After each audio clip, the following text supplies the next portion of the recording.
बिस्मिल्लाहिर्रहमानिर्रहीम। अस्सलामुअलैकुम। खुश रहें, आबाद रहें, जहाँ भी रहें हैप्पी रहें और हेल्दी रहें।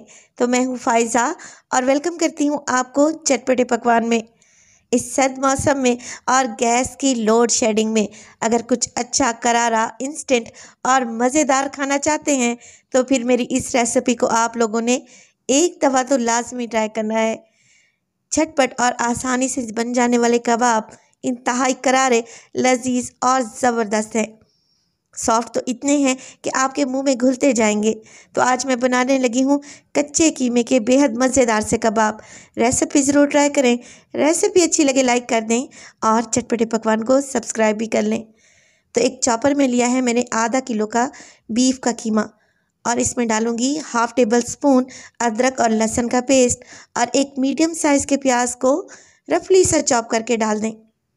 इसके अलावा मैं शामिल करूंगी इसमें 2 अदद हरी मिर्चों का और इसमें डालेंगे तकरीबन आधा कट्टी के बराबर हरा धनिया। अगर तो आपको पुदीने का फ्लेवर पसंद है तो वो भी शामिल कर सकते हैं। बाइंडिंग के लिए डालूंगी 1 अदद अंडा और इसके अलावा मैं 2 टेबलस्पून इसमें शामिल करूंगी गंदम का आटा। ये इसमें अच्छी बाइंडिंग देगा। अगर गंदम का आटा नहीं डालना चाहते तो फिर आप इसमें भुने चने का पाउडर या फिर बेसन को भूनकर भी डाल सकते हैं। 2 टेबलस्पून डालूंगी मैं इसमें घी, क्योंकि बीफ के कीमे के कबाब बना रहे हैं तो अक्सर लोग चर्बी का इस्तेमाल करते हैं, मगर मैं चर्बी को अवॉइड कर रही हूँ और इसमें डालूंगी घी, जिससे कबाब नहायत ही सॉफ्ट और जूसी बनेंगे। आप घी नहीं डालना चाहते तो 2 टेबलस्पून मक्खन डाल दें। अब इसमें आ जाती है मसालों की बारी। तो डालेंगे 1 टीस्पून नमक, 1 टीस्पून ही इसमें शामिल करेंगे सुर्ख मिर्च का पाउडर और 1 टीस्पून ही इसमें डालेंगे चाट मसाला।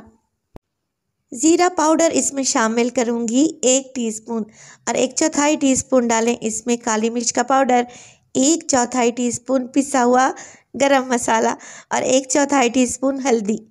इसके अलावा 1 टेबल स्पून इसमें डालेंगे धनिया पाउडर। धनिया पाउडर की क्वांटिटी ज़्यादा जाएगी। 1 लेमन जूस का भी इस्तेमाल करूंगी, क्योंकि मैं आपको बता चुकी हूँ ये चटपटे करारे और बेहद लजीज से कबाब बन रहे हैं। सब चीज़ों को आप लोगों ने चॉपर में डालकर अच्छे तरीके से चॉप कर लेना है, बिल्कुल बारीक सा पीस लेना है।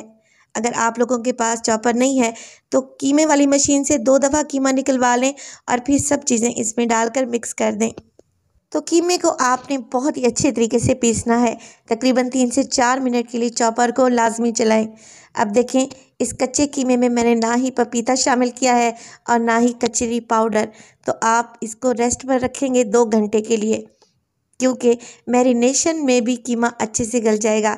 तो मैं इसको कवर लगाकर 2 घंटे के लिए मैरिनेट होने के लिए रख दूंगी।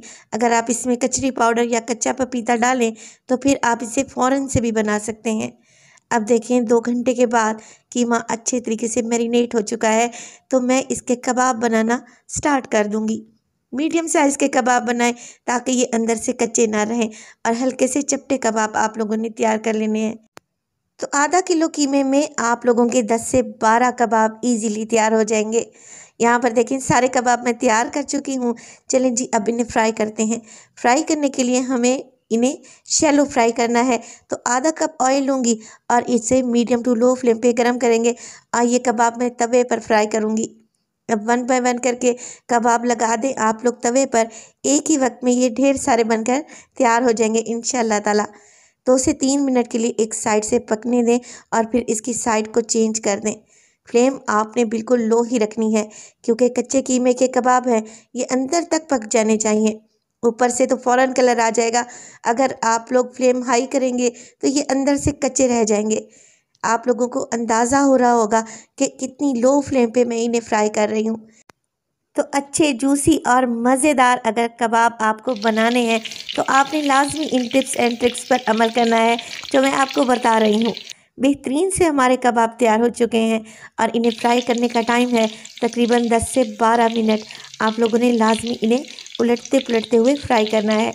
चलें जी, गर्मा गर्म हमारे कच्चे कीमे के कबाब एकदम तैयार है। मैं आपको तोड़ कर दिखाती हूँ। माशाल्लाह से ये एकदम जूसी और परफेक्ट बने हैं। रेसिपी को आप लोगों ने ज़रूर ट्राई करना है। रेसिपी बड़े ही कमाल की है। आप इसे नान, पराठा या फिर चपाती के साथ सर्व करें, साथ ही इसके रखें हरी चटनी, तो यकीन करें आप लोग उंगलियां चाटते रह जाएंगे। ये इतने टेस्टी बनते हैं। रेसिपी ज़रूर ट्राई करें। रेसिपी अच्छी लगे लाइक कर दें और चटपटे पकवान को सब्सक्राइब कर लें और अपनी फैमिली और फ्रेंड्स में भी लाजमी शेयर किया करें। अपना बहुत सारा ख्याल रखिएगा। फ़ाइज़ा को भी अपनी दुआओं में याद रखिएगा। मुझे दीजिए इजाज़त। टिल देन, अल्लाह निगहबान।